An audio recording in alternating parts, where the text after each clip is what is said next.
एक शाम प्राची टीवी पर सीरियल देख रही होती है। तभी उसकी सास वहां आती है।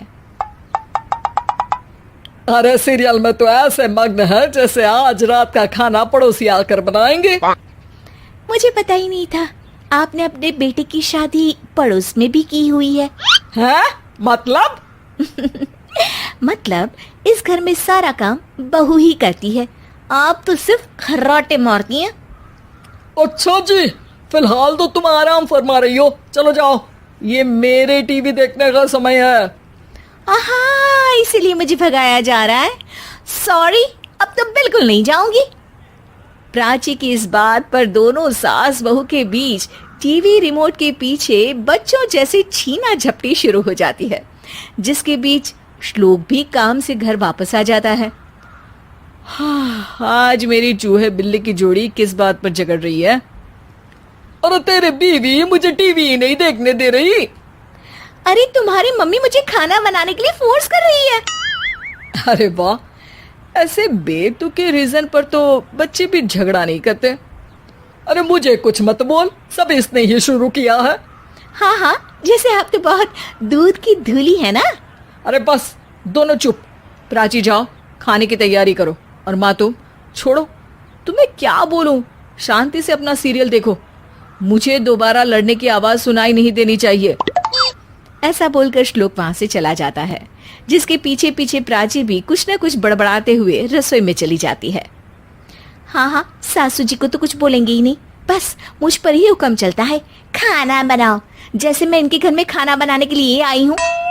इसी तरह शाम बीतती है और रात को श्लोक और प्राची की सास खाना खाकर सोने चले जाते हैं, लेकिन प्राची गुस्से में कुछ खाए बिना काम में ही लगी रहती है।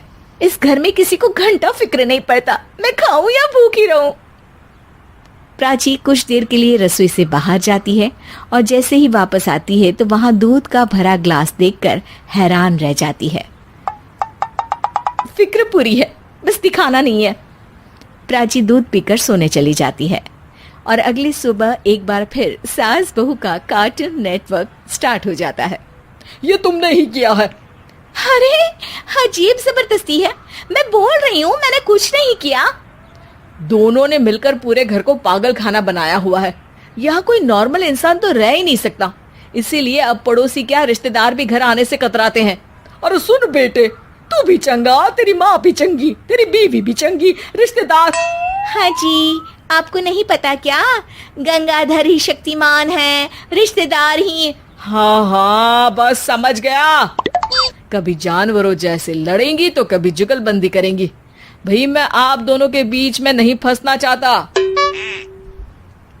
सास बहू की इस मन मौजी जोड़ी से परेशान होकर श्लोक अपना सिर खुजलाता वहां से चला जाता है। चलो अब मैं भी कीर्तन में जा रही हूँ। इस पर जैसे ही सास कमरे में अपना पर्स लेने जाती है तो वहां नाश्ते की प्लेट रखी देख मुस्कुराने लगती है और नाश्ता करके घर से बाहर निकलते हुए कुछ पैसे टेबल पर रख जाती है, जिसके कुछ देर बाद सिलेंडर वाला घर आता है। ओ मोरी मैया, मैं सिलेंडर के बारे में तो बिल्कुल भूल ही गई थी। घर खर्च के सारे पैसे भी मम्मी के पास है और श्लोक से बोला तो उल्टा 4 बात सुनाएंगे। प्राची ये सोच ही रही होती है कि अचानक उसका चेहरा चमक उठता है और वो घर में आकर इधर उधर देखने लगती है। तभी उसकी नजर टेबल पर रखे पैसों पर पड़ती है, जिन्हें वो सिलेंडर वाले को दे देती है। ये सब श्लोक देख लेता है। अच्छा बेटे, इतना बड़ा घोटाला, सबके सामने मैं तेरी दुश्मन और पीठ पीछे तेरी मेरी यारी।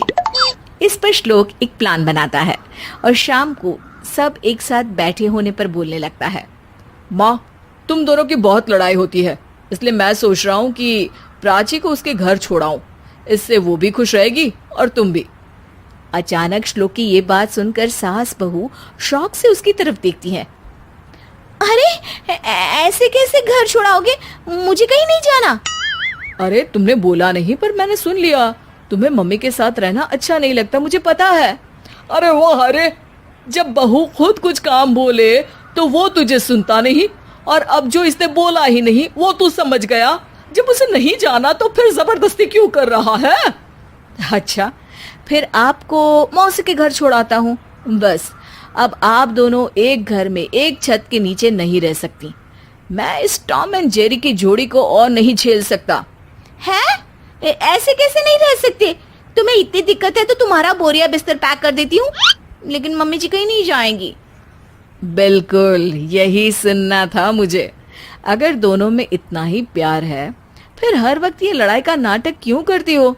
देखा मैंने कैसे माँ किचन में दूध रखती है और तुम उनके लिए कमरे में नाश्ता रखती हो, और कैसे वो पहले ही तुम्हारी दिक्कत समझकर घर में पैसे रखकर बाहर जाती है। अरे भाई, इतना ड्रामा तो डेली सोप में भी नहीं होता जितना तुम दोनों ने इस घर में फैलाया हुआ है। तू हमें टॉम एंड जेरी बोलता है ना, तो याद कर वो दोनों भी एक दूसरे को बाहर वालों की बुरी नजर से बचाने के लिए हमेशा सबके सामने लड़ते थे, लेकिन अकेले में दिक्कत के समय मदद भी तो करते थे। बस हमारा रिश्ता भी कुछ ऐसा ही है। और वैसे भी अगर सास बहू में तू मैं नहीं होती तो दुनिया वालों को कहानियां कैसे मिलेंगी?